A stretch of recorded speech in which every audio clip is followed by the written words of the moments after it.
Ja, dag 2 här nu i Atlanta, Georgia, och vi ska till det stora seminariet idag med Chuck Merriman och Vince Morris. Jag sitter här i karatebussen. Carl kör ju säkert och fint som man kan hoppas. Welcome again, yeah, and we got the other guys back here. See, yeah. That's a good crew. It's a good crew. Hello, Ian. And that's all I did, leave my camera in the car. Best martial art is not to be there when it happens. And do not become Mr. Macho Man. I can deal with him. Yeah, maybe when you were sober you could. Now you're going to get badly hurt, and is your ego worth it? No, it isn't. Too much fun. Yeah. And look where your hands are. Wow. Gorilla time. Knuckle dragging, we call it in England. If anyone wants to punch you in the face, then they've got a free shot. So, in any confrontation, you never stand there with your hands in your pockets, ever. So I'll invite him to you. What's your problem? Yeah, give me your best shot. And that's by his best shot. He's done. Right? Boom.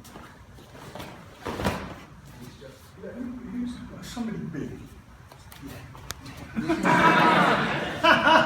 Somebody I don't know. Right. All I want you to do is you must remember John, right?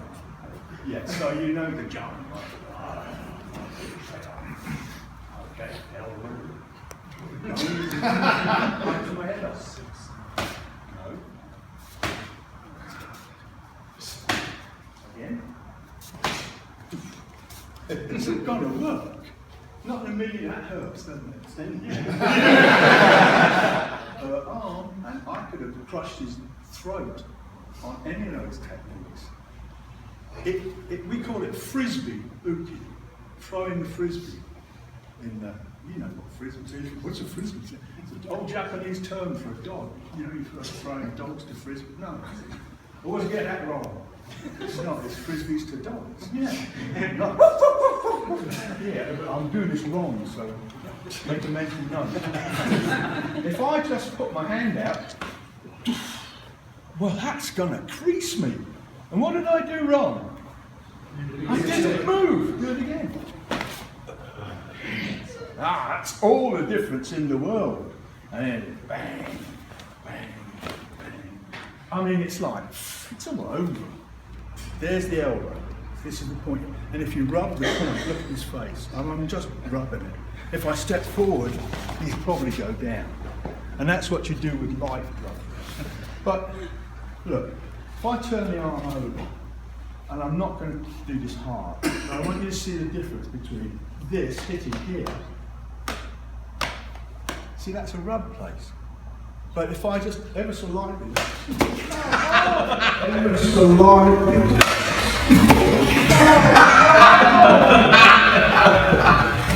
hit the hip point.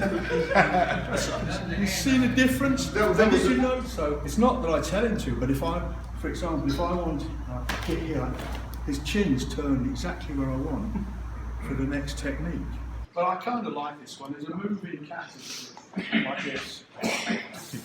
Right. And now, let's just get to the meat. You can either hit with the heel of your hand, you can make your thumb the weapon here, if you drive into this, just under the sternum. You can go down to the top of the pubic bone. But when you go in, you do not grasp the testicles. You go past to try and come up to the front of the body here. And you actually pull back and just lift here. It's the legs that do the technique. But you can also do it from here. If you punch it, strike in here. Oh. Then I go in here, I slam underneath. Okay, you punch it. Oh, and you're down. Look at my legs, bend. Now I stand up with my legs. And I pull this one out of the way. For example, we're going to be like this, and he's going to punch me. Go down there. Oh, that's my, and I'm being slow, gentle. That's the 1, 2. Here, flat, smack. the one strike can do it, but the finishes back in the next strike, that's more physiology. So from here, right, finish it, bang. And it's always from here, again, cross, bang, straight to the jaw. If he's stuck here like this is good too, because I'll go eyes, face, and straight round. And that is a hell of a throw. And that's the classic end of the kata, no hand shield, take a showdown. So, now, this is a gentleman you should listen to because there aren't many like him here on the planet. And he's got my full respect as a knowledgeable martial artist. So if you think that my knowledge is anything, you should understand I don't respect people like him. I think most of them are prats. But that's an English term for an incredibly cultivated gentleman. or something like that.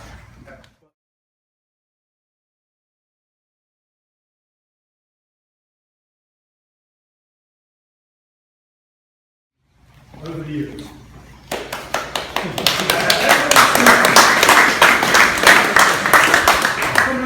Come in close, please.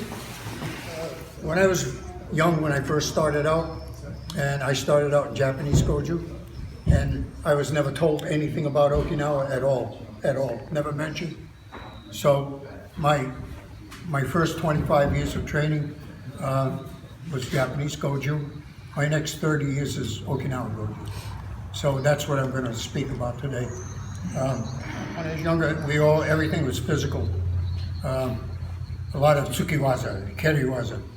And then as you get older, you do more kuchiwaza, mouth technique. So do a lot more talking than physical. And my dojo was called Jundokan. My teacher was Miyazato H. Sensei. He was a student of the founder of Goju-Ryu, Miyagi Chonin Sensei. At the dojo also was Iha Sensei, also a student of Miyagi Sensei. And then I had the good luck to meet Sakayama Roshi, the Zen master, who also was a student in his young years of Miyagi Sensei.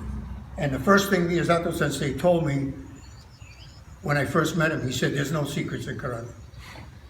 Everything is in there already. It's for you to practice to figure out how to get it out. And that's why I say to everybody, you're in a day and age where research is very available, okay?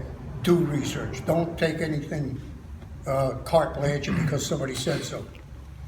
Our karate, Okinawan Goju-Ryu, is personal research. Everything is personal. We don't have kumite in our dojo. We don't have classes. It's what Sensei Vince was saying, it's here, it's not here. There's no danger here. Nobody is thinking about any kind of physical action until you can touch somebody. Then something happens. Here we're just calling each other's names and threatening and hoping one of us walks away, right? So here you touch. Now you got a problem, okay? Our concept also is that once the contact is made, it's offense. There is no more defense. All blocks become strikes, a constant pressure until it's done. When karate went from Okinawa to Japan, so much was lost. The main reason was because Okinawans never did competition. They never did nothing that wasn't serious karate. In fact, in the old days in Okinawa, they actually fought matches to the death or to where somebody was physically unable to compete again, to continue.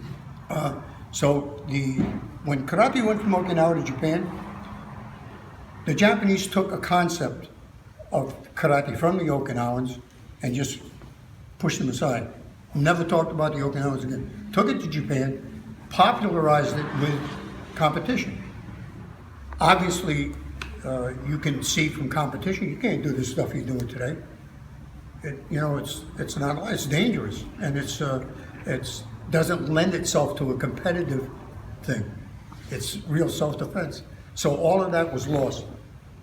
And we have 3 levels of bunkai. What does bunkai mean? Application. Analyze. Application. Break down.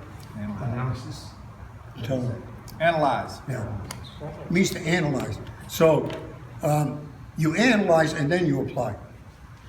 Okay?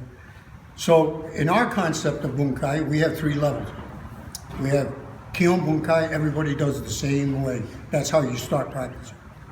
Then Oyo bunkai is where now my own ideas come into play. Then Rensoku bunkai, like free sparring. That's why we don't do free sparring. We don't do kumite, so to speak. We do Rensoku bunkai. Now we start applying the principles of our Kion bunkai to Oyo bunkai. Now 3 levels. My bunkai for him is different than my friend from Sweden, the big tall. Yes, two different things. Much heavier, much taller. You see, so I have to learn to adapt to that because everybody that I have a physical confrontation might have a physical confrontation with. It's not going to be my size, my weight, taller, shorter, faster, slower, smarter, dumber. I don't know. So we learned by doing Oyo bunkai, we learned to adapt to the situations, still using the same principles in the kata. In Japanese Goju, I never heard the word bunkai. It wasn't mentioned, it wasn't practiced. We did kata to go from this rank to this rank to this rank to this rank. Everything was kumite, kumite, kumite. So when Miyagi Sensei taught kata, he didn't teach all the kata to everybody. He picked Seiyuchi, strong, heavy. Shisochi, tall, long lines. Okay? He said he taught you what he thought you needed. The rest you teach yourself. So now it's very personal. So he would teach according to body size. The only person that he taught all the kata to was Miyazato Sensei, my teacher. And in those days, he didn't have a dojo. It was a garden, out in the garden he practiced. But there are principles behind kata, and kata is very important because, first of all, kata means what? Form. The whole system of the Japanese society is based on kata. There's a kata for this, a kata for that, there's a kata for speaking to people, there's a kata for eating, there's a kata for this, kata for how you speak to somebody, how I speak to her because she's a woman, how I speak to her because she's younger, how I speak to him because we're equal, is really important. There's maybe 200 ways to say me in Japanese, me, depending on who I'm talking to. And the Okinawas are a little bit not so stiff. They're a little bit more like Hawaiians, shaka bro, easy going. There's a discipline, we have a discipline, but it's a relaxed discipline. It's not a stiff discipline. But the difference that I saw was that in Japan, I was always kind of, am I in the right place? Am I sitting right? Should I say something? That was pins and needles. Okinawa was never like that.